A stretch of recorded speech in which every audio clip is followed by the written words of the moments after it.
ఏమంటున్నారు? పిచ్చు కొట్టుడు కొడుతున్నారు.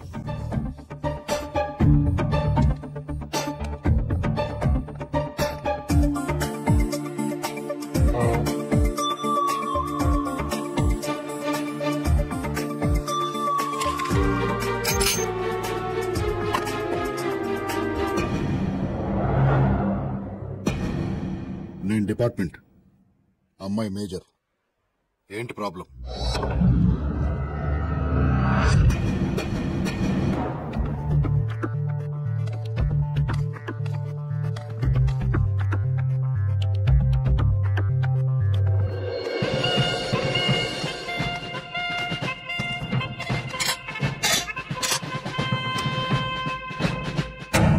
Indian army. నేను కూడా మేజర్నే. నేను పెళ్లి చేసుకోవాలనుకునేది నిన్ను కాదు. నాకు నువ్వు నచ్చలేదు, నీ జోకు నచ్చలేదు. ఏమండి దానికి 3వ నెలటండి. అలా అని చెప్తే పెళ్లి చేసేస్తానేనా? 6వ నెల అయినా సరే ఆపరేషన్ చేయించి వీళ్ళు చంపేసి దీన్ని నాకు నచ్చినడికి ఇచ్చి పెళ్లి చేస్తాను. మీరు అలా చేస్తే నేను చచ్చిపోతాను. చచ్చిపో.